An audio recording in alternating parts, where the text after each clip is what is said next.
The ultimatum. Admiral Sarah Chen stood at the observation deck of Luna Station, watching the massive alien vessels approach through the cold vacuum of space. Their ships were unlike anything humanity had ever seen, organic curves mixed with crystalline structures that seemed to bend light around them. These were the representatives of the Galactic Council, and after 30 years of silence following first contact, they had finally decided to pay humanity a visit. The lead ship, a biomechanical leviathan the size of Manhattan, docked with Luna Station with surprising gentleness. Admiral Chen adjusted her uniform and walked toward the diplomatic bay, her boots echoing through the corridors. Behind her followed Dr. Marcus Webb, Earth's chief xenobiologist, and General Rodriguez, head of Solar Defense Forces. None of them knew that this meeting would change the course of human history forever. The airlock hissed open, and the delegation emerged. 3 beings stepped into the station, each representing a different member species of the Galactic Council. The first was tall and ethereal, with skin that shifted between silver and blue. Its eyes were completely black, like staring into the void of space. This was Ambassador Zephyros of the Celestial Dominion. The second creature was more disturbing. It stood on 6 insect-like legs, its torso resembling a massive praying mantis crossed with something that had crawled out of humanity's deepest nightmares. Razor-sharp mandibles clicked as it moved, and its compound eyes reflected the station's lights like a kaleidoscope. This was Hive Mind Coordinator Vex of the Swarm Collective. The third being was perhaps the most alien of all. It appeared to be made of living metal, constantly shifting and flowing like mercury given consciousness. Occasionally, geometric patterns would appear on its surface before dissolving back into the metallic flow. This was Core Entity Nexus of the Machine Intelligence. Admiral Chen stepped forward, extending her hand in the universal human gesture of greeting. The 3 aliens stared at the offered hand with what could only be described as disgust. "Greetings," Admiral Chen began, her voice steady despite the tension in the room. "Welcome to Luna Station.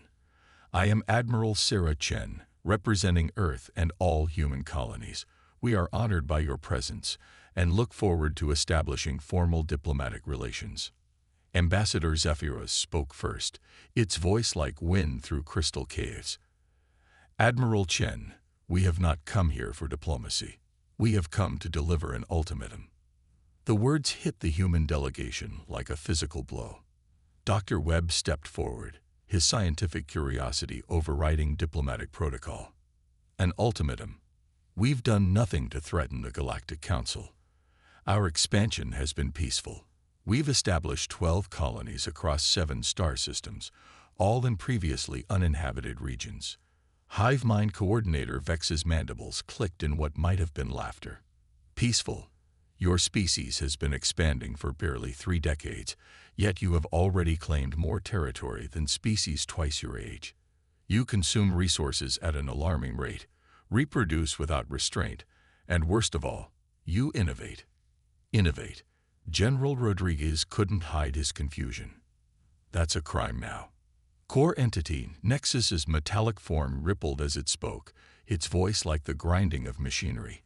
"Innovation leads to unpredictability. Unpredictability leads to chaos. The Galactic Council has maintained order for over 10,000 years by ensuring that all member species remain within acceptable parameters." Admiral Chen felt a chill run down her spine. "What exactly are you saying?" "We are saying," Ambassador Zephyros continued, "that humanity has shown dangerous potential. In 30 years, you have developed faster than light travel, established colonies across multiple star systems, and created technologies that rival species with millennia of development. This cannot be allowed to continue." Dr. Webb's face went pale as understanding dawned. "You're not here to welcome us to galactic civilization. You're here to stop us from becoming part of it." "Correct," Vex replied, its compound eyes glittering. "The Council has studied your species extensively since first contact. Your history is one of constant warfare, technological advancement driven by conflict, and a disturbing tendency to overcome impossible odds. You are what we call a catalyst species, a species that disrupts the natural order simply by existing. General Rodriguez stepped forward, his hand instinctively moving toward his sidearm. And what do you do with catalyst species? The three aliens exchanged what might have been glances. Core Entity Nexus answered with mechanical precision. Historically, we have found it necessary to contain them. The last catalyst species was the Vorthan Empire. They had expanded across 47 star systems and developed weapons that could crack planets. We were forced to sterilize their entire civilization to preserve galactic stability. The diplomatic bay fell silent except for the hum of life support systems. Admiral Chen felt the weight of her species' fate settling on her shoulders. What are your terms? Ambassador Zephyros gestured with one elongated arm, and a holographic display materialized in the air. It showed human space, Earth, the colonies, the trade routes, everything humanity had built among the stars. Your species will withdraw to your home system within 48 hours, Zephyros declared. All colonies will be abandoned. All military vessels will be surrendered to Council forces. Humanity will submit to technological limitation protocols. No faster-than-light travel. No advanced weapons. No artificial intelligence development. You will be allowed to exist on Earth under Council supervision. Supervision. Dr. Webb's voice cracked. You mean imprisonment.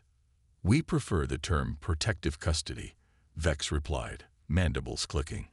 Many species have thrived under Council guidance. The Deltans have been quite content for the past 3,000 years.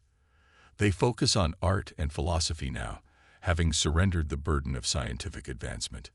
General Rodriguez couldn't contain himself any longer. Surrendered, or had it taken from them? Does it matter? Core Entity Nexus asked. They are peaceful, stable, and pose no threat to galactic order. This is what we offer humanity, peaceful existence in exchange for ambition. Admiral Chen looked at the holographic display showing human space. 12 colonies, home to over 80 million people. Research stations, mining operations, entire generations born among the stars.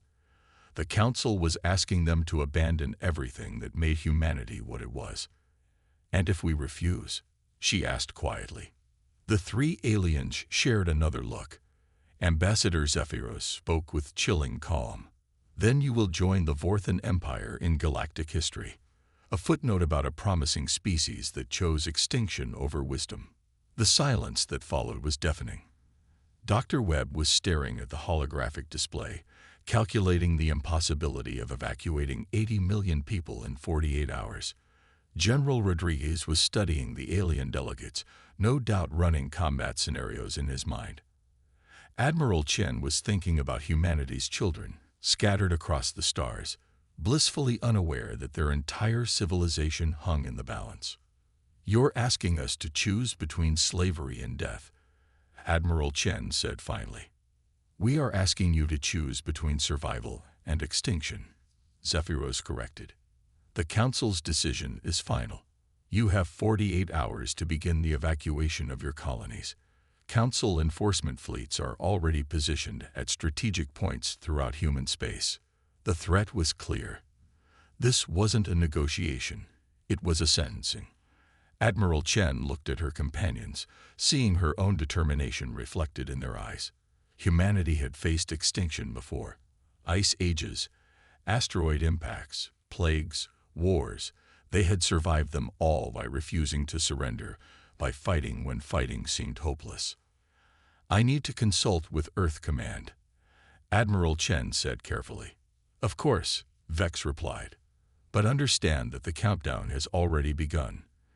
In 48 hours, any human presence outside your solar system will be considered hostile and dealt with accordingly. The three aliens turned to leave, but Admiral Chen called out, Wait, I have one question. They paused, and Zephyros looked back with those void black eyes. How many catalyst species have you encountered? Admiral Chen asked. Including humanity. 17. And how many chose submission over extinction? The pause that followed told Admiral Chen everything she needed to know. Core Entity Nexus finally answered. None. They all chose to fight. They all lost. As the alien delegation departed, Admiral Chen turned to her companions. Dr. Webb was pale but determined. General Rodriguez was already reaching for his communicator to contact Earth Command. They all understood what was coming. Admiral, Dr. Webb said quietly, there's something the Council doesn't know about humanity. What's that, Doctor? We've never faced a fight we didn't think we could win, even when everyone else knew we were doomed. Admiral Chen smiled grimly as she watched the alien ships depart from Luna Station. The Council thought they knew humanity, thought they understood what they were dealing with. They had studied human history and seen warfare and conflict.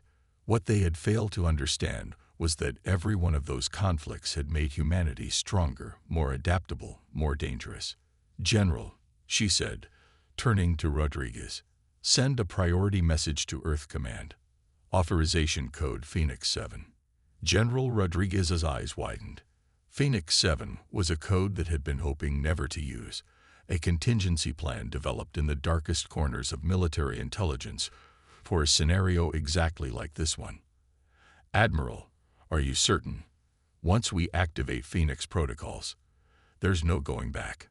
Admiral Chen looked out at the stars, at the vast expanse of space that humanity had claimed as their birthright. Somewhere out there, Council fleets were moving into position, preparing to enforce their ultimatum with overwhelming force. They expected humanity to choose between submission and a glorious but futile last stand. They were about to learn that humanity had always preferred a third option. Send the message, General. It's time the galaxy learned why Earth's apex predators never truly stopped hunting. The Reckoning. 47 hours and 36 minutes after the ultimatum was delivered, the Galactic Council struck with overwhelming force. Their enforcement fleets materialized at the edge of human space, massive biomechanical vessels that dwarfed anything in Earth's defensive arsenal. Ambassador Zephyros watched from the bridge of the flagship Eternal Order as targeting systems locked onto human colonies. Begin the cleansing, Zephyros commanded. Show them the price of defiance. The first plasma bombardment struck New Kyoto, humanity's agricultural hub in the Kepler system. The peaceful farming world had no military defenses, just orbital habitats housing 3 million colonists. The Council ships opened fire without warning, their weapons turning cities into glass craters in seconds. But something was wrong. The human response wasn't what the Council expected. Instead of desperate evacuation ships fleeing in panic, automated systems activated across human space. Every asteroid mining station, every deep space relay, every seemingly innocent piece of human infrastructure suddenly came online with military precision. Admiral Chen watched from Earth Command's war room as her screens lit up with tactical displays. Around her, dozens of officers worked with calm efficiency, implementing plans that had been decades in the making. Admiral, reported Captain Martinez from the communication station, Phoenix assets are responding across all sectors. We have confirmation from 87 hidden installations. 87. Dr. Webb, who had been recalled to Earth after the ultimatum, stared at the display in amazement. I thought Phoenix was just a theoretical contingency. General Rodriguez smiled grimly. Doctor, the first rule of human survival is to always have a backup plan. The second rule is to never tell anyone what that plan actually is. What the Galactic Council had failed to understand was that humanity had been preparing for this moment since first contact 30 years ago. Every human expansion into space had dual purposes. Yes, they were building colonies and mining operations, but they were also building the largest distributed weapons network the galaxy had ever seen. The asteroid mining stations weren't just extracting minerals, they were hollowing out massive space rocks and converting them into kinetic weapons platforms. The communication relays weren't just sending messages, they were quantum-entangled command nodes that could coordinate attacks across multiple star systems simultaneously. The seemingly peaceful research stations were weapons laboratories that had been developing technologies specifically designed to counter advanced alien civilizations. Hive Mind Coordinator Vex was the first to realize something was wrong.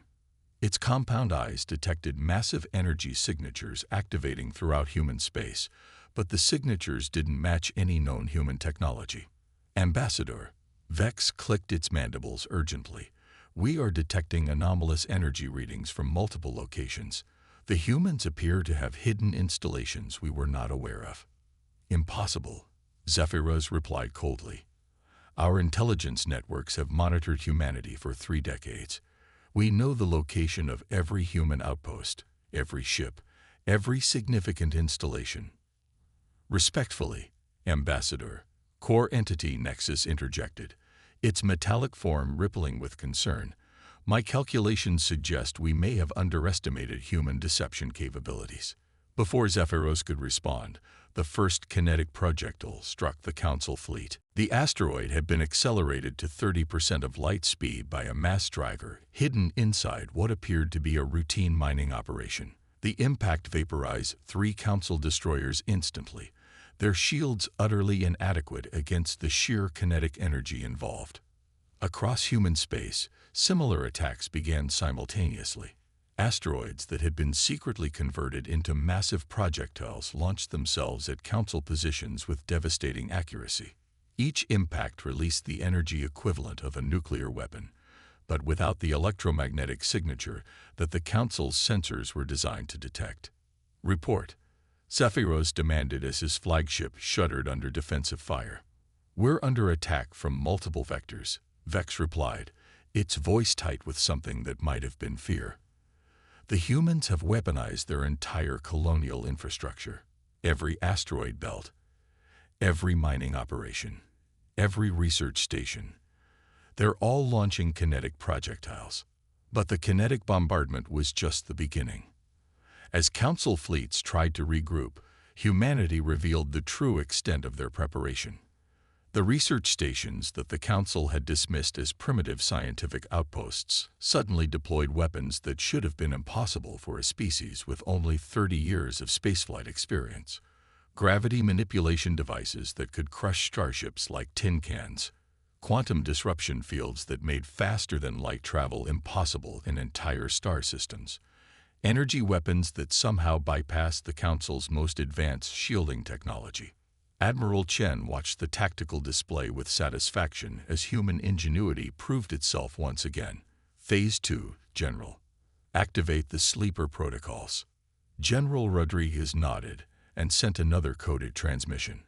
Across the galaxy, long-dormant subroutines activated in systems the Council had never suspected of human involvement. For 30 years, every piece of technology that humanity had traded, sold, or given to other species had contained hidden protocols. Computer viruses designed to activate on command, backdoors in communication systems, sabotage programs hidden in the most innocent-looking software updates. The Council's own command networks began turning against them as human-designed malware spread through their systems like wildfire. Ships lost navigation control. Weapons platforms began targeting their own fleets. Communication arrays started broadcasting human propaganda across the galaxy. Core Entity Nexus was the first to understand the full scope of what was happening. Its machine consciousness could perceive the elegant complexity of the human cyber warfare campaign, and what it saw filled it with something approaching admiration. Ambassador, it reported with mechanical precision, humanity has been conducting psychological and cyber warfare operations against us for 3 decades. Every technological exchange, every diplomatic gift, every seemingly innocent cultural trade has been part of an integrated intelligence operation. That's impossible, Zephyros insisted. No species could maintain such a deception for so long. Respectfully, Nexus replied, you underestimated them.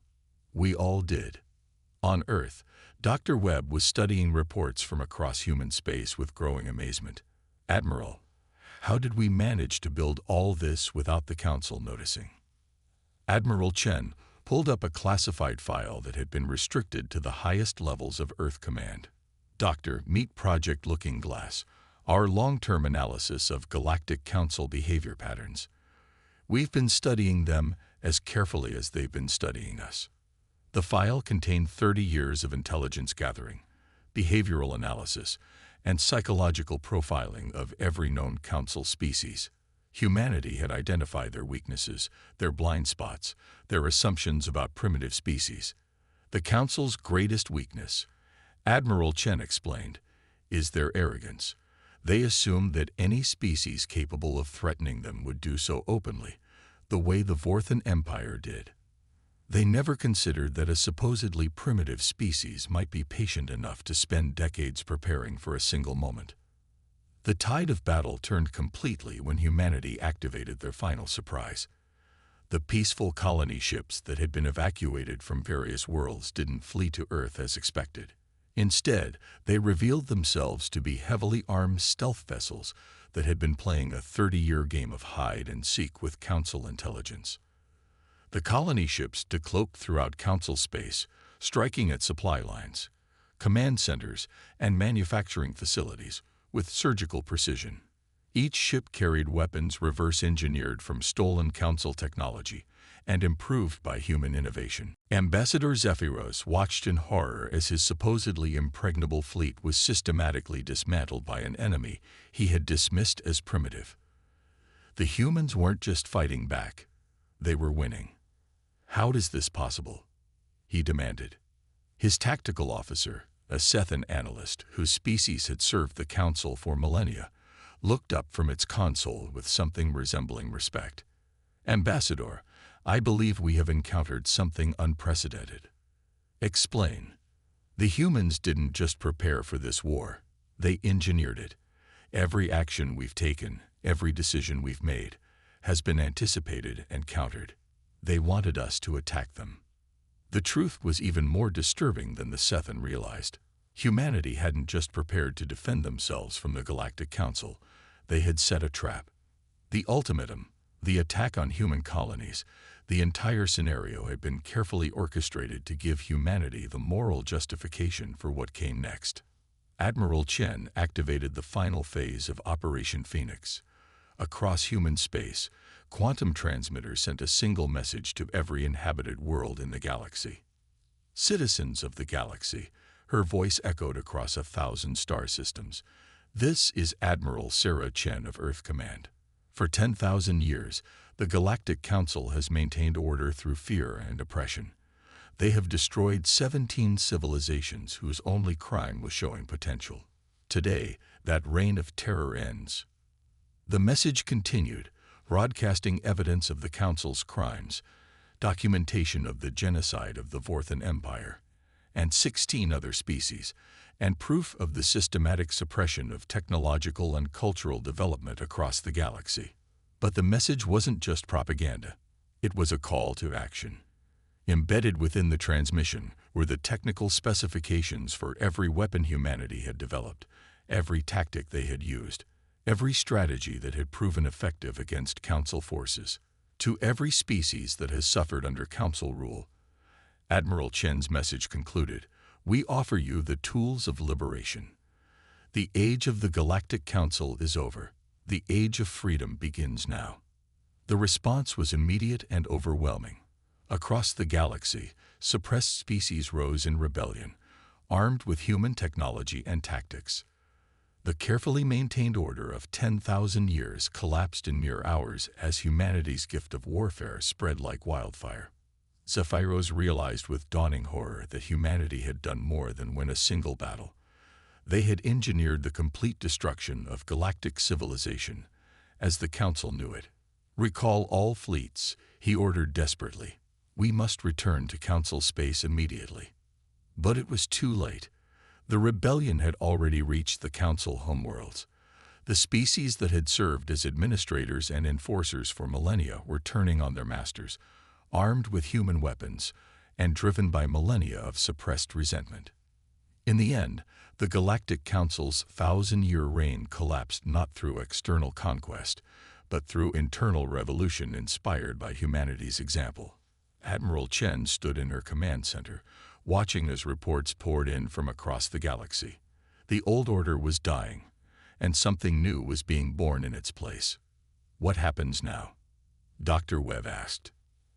Admiral Chen smiled as she looked out at the stars that no longer belonged to the Council.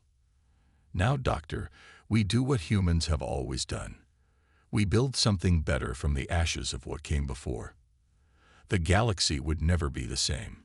Humanity had proven that even the most powerful empire could fall if its enemies were patient enough, clever enough, and determined enough to wait for the perfect moment to strike. The age of the Galactic Council was over. The age of humanity had begun.